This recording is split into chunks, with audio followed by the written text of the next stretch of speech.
Tem uma frase do Max Lucado que eu amo, já citei pelo menos umas 200 vezes. Eu acho que eu já citei tanto que em algum momento ele vai passar para mim a autoria dessa frase. Talvez nem ele se lembre de ter falado isso. Quem sabe em algum momento Deus conecte a gente e no almoço eu fale sobre e ele fala, muito boa essa frase. Vou falar para ele, pode usar no seu livro. Ele diz, se olharmos para os nossos gigantes, tropeçaremos. Mas se olharmos para o nosso Deus, os nossos gigantes tropeçarão. A sua perspectiva, se for para Jesus, você pode fazer melhor. Sua perspectiva define muito a respeito da sua visão de mundo. Você vai para o aeroporto, você olha de perto no embarque, o avião é gigante. Você olha depois que ele decola, o avião é minúsculo. Você olha depois que ele está bem distante, ele é quase imperceptível.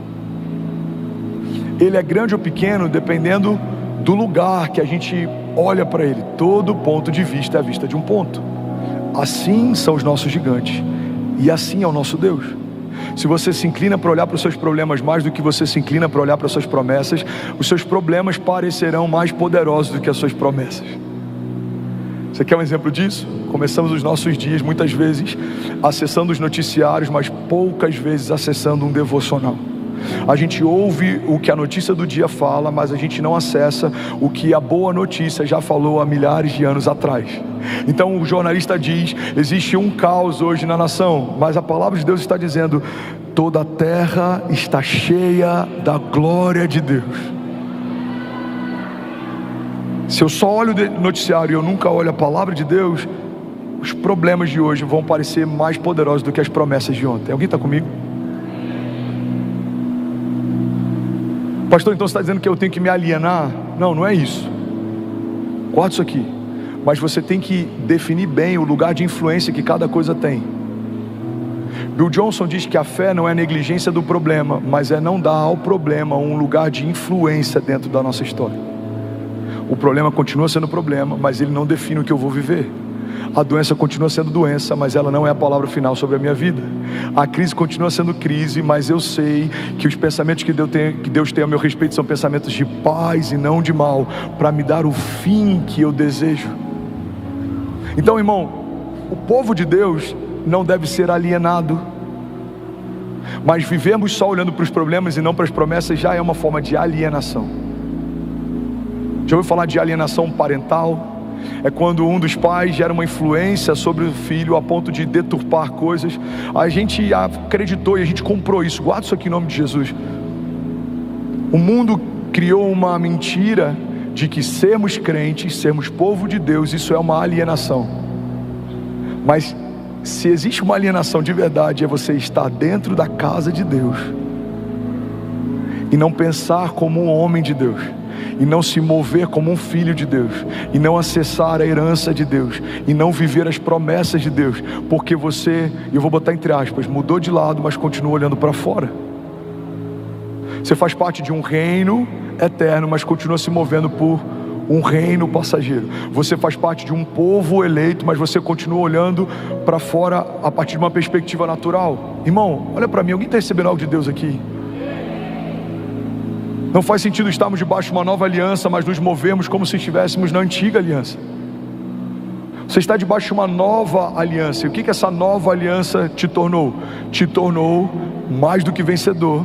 Te tornou rei e sacerdote. Você ministra diante de Deus. Você tem acesso à presença de Deus. Você carrega a vida de Deus. Você fala em nome de Deus. Você liga e desliga na terra e nos céus. Você profetiza, libera palavras e elas se cumprem. Você toca enfermos e eles são curados. Você ora por cativos e eles são libertos. A palavra de Deus diz, o Senhor me ungiu para anunciar o seu ano aceitável. O que era o ano aceitável do Senhor? Era o jubileu, quando 7 ciclos de 7 anos se completavam, todos os escravos eram libertos, todas as dívidas eram perdoadas e todas as terras voltavam para o seu dono de origem. O que a palavra está dizendo é, o Senhor nos ungiu para declarar aos cativos a liberdade, a sua dívida foi paga, as algemas foram quebradas, você não é mais cativo, as cadeias se romperam. Se Cristo nos libertou, verdadeiramente somos livres. Qual é a boa notícia que nós temos para os enfermos? Isaías 53 3 declara: certamente Ele levou sobre si as nossas doenças e enfermidades, e o castigo que nos trouxe a paz estava sobre Ele, pelas suas pisaduras nós fomos sarados. As terras voltam ao lugar de origem, aonde você colocar a planta dos seus pés, abençoado será. Pede-me e eu te darei nações por herança e os confins da terra como a sua propriedade. Ei, eu vim aqui debaixo da unção do Senhor nessa manhã para declarar que o ano aceitável dele já está estabelecido. Não há condenação, não há jugo, não há peso, não há juízo, não há correntes ou cadeias, não há principados ou potestades, não há anjos ou demônios, não há nada nos céus ou debaixo dos céus, não há nada na terra ou debaixo da terra, não há nada no presente nem no porvir, não há altura nem profundidade, não há nada na criação capaz de nos separar do amor de Deus que está em Cristo Jesus. Alguém crê nisso aqui, pelo amor de Deus? Ele é um Deus forte. Fala comigo, Ele é um Deus forte. Salmos 46:1 diz: Deus é o nosso refúgio e fortaleza, Ele é auxílio presente na adversidade, por isso não temeremos, embora a terra trema e os montes afundem no coração do mar, embora estrondem as suas águas turbulentas e os montes sejam sacudidos pela sua fúria. Há um rio cujos canais alegram a cidade de Deus, o santo lugar onde habita o Altíssimo. Deus nela está e ela não será abalada. Deus vem no seu auxílio desde o romper da manhã. Nações se agitam, reinos se abalam, mas Ele ergue a sua voz e toda a terra se derrete. O Senhor dos exércitos está conosco, o Deus de Jacó é a nossa torre segura. Alguém pode dizer glória a Deus por isso? Pastor, o que a palavra diz a respeito de Jesus? Me fala um pouco mais. Talvez seja novo para alguém, ou talvez alguém aqui tenha esquecido. Eu não lembro quem é o autor, mas tem um autor francês que ele dizia que nada do que a gente fale no púlpito é algo novo. A nossa função é só relembrar aquilo que a gente jamais poderia esquecer. Talvez para alguém aqui o que eu vou falar você já sabia, mas se esqueceu. Talvez era um conhecimento que você tinha e se esvaiu. Talvez era uma convicção que você carregava e ela se perdeu. Eu não sei se é novo para você ou se Deus está relembrando você, mas eu quero liberar sobre você o que a palavra de Deus diz sobre Jesus. Você está comigo? Diga amém. Mateus 28:18 diz que Ele tem todo o poder no céu e na terra. A palavra de Deus diz que por meio dele tudo que existe veio à existência. João 1:3 diz: todas as coisas foram feitas por intermédio dele, e sem ele nada do que existe teria sido feito.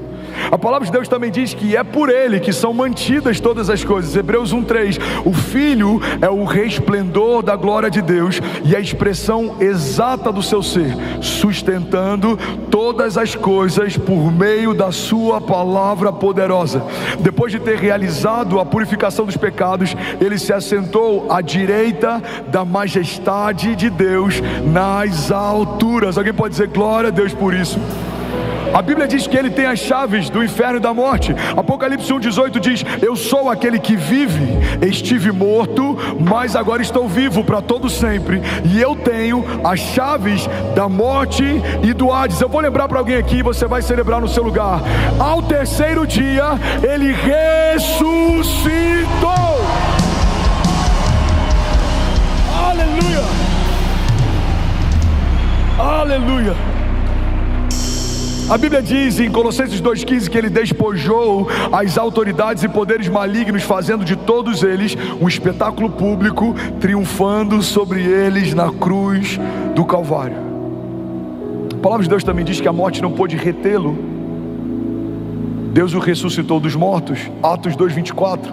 Mas Deus ressuscitou dos mortos, rompendo os laços da morte, porque era impossível que a morte o retivesse. Recebe isso em nome de Jesus.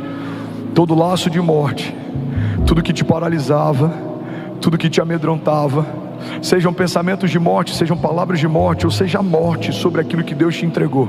Talvez sonhos que parecem mortos aos seus olhos, talvez projetos que parecem mortos aos seus olhos, talvez promessas que foram esquecidas. Eu vim aqui nessa manhã, debaixo do nome poderoso de Jesus, declarar que voltem a viver. Vale de ossos secos, voltem a viver. Assim diz o Senhor, em nome de Jesus. Se você recebe isso, diga amém. A Bíblia diz que ele foi exaltado por Deus.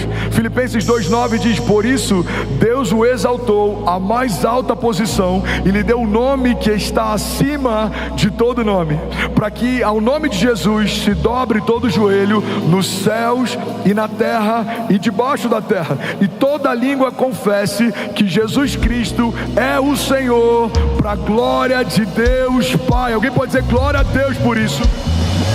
A Bíblia diz que ele reinará e que todos os inimigos serão colocados debaixo dos seus pés. 1 Coríntios 15:24 diz: então virá o fim. E quando ele entregar o reino a Deus, o Pai, depois de ter destruído todo o domínio, toda a autoridade, todo o poder, pois é necessário que ele reine até que os seus inimigos sejam postos debaixo dos seus pés. E o último inimigo a ser destruído é a morte. Alguém pode dizer glória a Deus por isso? Tudo bom? Você acabou de assistir uma mensagem aqui do nosso canal. Eu tenho certeza que ela te edificou e que ela vai gerar algo novo em você. E a gente separou mais 2 vídeos. Eu quero deixar essas indicações aqui para você continuar queimando com Jesus. E eu quero muito te fazer um pedido também. Se essa mensagem te edificou, comenta aqui embaixo, segue o canal, me ajuda a compartilhar para que mais pessoas sejam tocadas também. Deus te abençoe.